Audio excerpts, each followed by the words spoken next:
Hello বন্ধুরা, গোপাল রান্নাঘর থেকে আজকে আপনাদের সাদর আমন্ত্রণ জানাচ্ছি।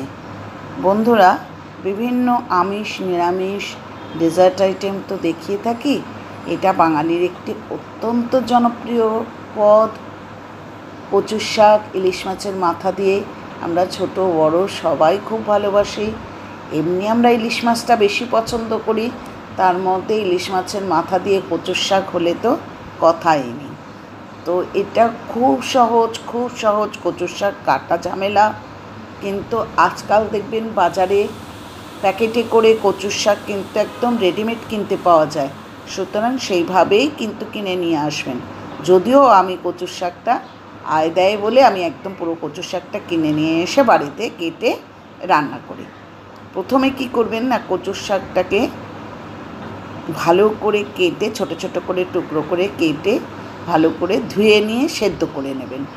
দেখেছেন আমি ইলিশ মাছটা নুন হলুদ মাখিয়ে ইলিশ মাছের মাথাটা ভালো করে ভেজে নিয়েছি। কচুর শাকটা সেদ্ধ করে জল ঝরিয়ে রেখে দেওয়ার পর কড়াইয়ে 2-3 চামচ তেল দিয়ে দুটো শুকনো লঙ্কা ফোড়ন দিয়ে এই যে নুন হলুদ দিয়ে আপনি যে কচুর শাকটা সেদ্ধ করে রেখেছেন সেই কচুর শাকটা আস্তে আস্তে ছেড়ে দিলেন কড়াইয়ের মধ্যে।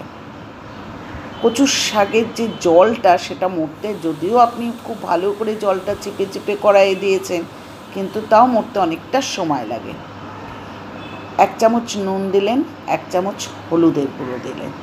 ঠিক আছে, কচুর শাক কিন্তু একটু ঝাল ঝাল ভালো লাগে, সুতরাং বেশ 4-5টি কাঁচা লঙ্কা ছেড়ে দিলেন। যদি লঙ্কার গুঁড়ো পছন্দ করেন এখানে লাল লঙ্কার গুঁড়োও দিতে পারেন। সব কিছুতেই একটু মিষ্টি না দিলে ভালো লাগে না, 1/2 চামচের মতো মিষ্টি দিলেন। কিন্তু আবারও বলছি, কচুর শাকের জলটা শুকানো অনেকটা সময় সাপেক্ষ ব্যাপার। আস্তে আস্তে আস্তে আস্তে এটা জলটা শুকোতে দিলেন এবং দেখুন যখন শুকিয়ে এলো তখন ইলিশ মাছের মাথাগুলো দিয়ে দিলেন। তৈরি কচুর শাক। বেশ শুকনো শুকনো করে কচুর শাক তৈরি করলেন ইলিশ মাছের মাথা দিয়ে। গরম ভাতের সাথে পরিবেশন করবেন, দেখবেন বাড়ির সত্য লোকের অত্যন্ত প্রিয় একটা ডিশ হয়ে যাবে। আর বন্ধুরা, আবারও বলছি যে আমার চ্যানেলটি যদি পছন্দ হয়, আমার চ্যানেলটি যদি ভালো লাগে, তাহলে লাইক করবেন, কমেন্ট করবেন, শেয়ার করবেন এবং আমার পাশে থাকবেন। আপনাদের সমর্থন ছাড়া কিন্তু একটা কুকিং চ্যানেল চালানো সম্ভব না। ঠিক আছে বন্ধুরা?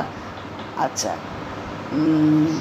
কচুর শাকটা কেনার সময় কিন্তু আরেকটি কথা আমি দরকারি কথা বলতে ভুলে গেছি, সেটা হচ্ছে কালো কচুটাই কেনার চেষ্টা করবেন, কারণ কালো কচুর স্বাদটা অনেক বেশি। আর গোড়ার দিকের অংশটা দেবেন না, যেটা সাদা অংশ, কারণ সেই অংশটাতে একটু গলা ধরার চান্স থাকে। যাই হোক, আজ আসি, আবার পরের দিন আসবো অন্য কোনো আইটেম নিয়ে।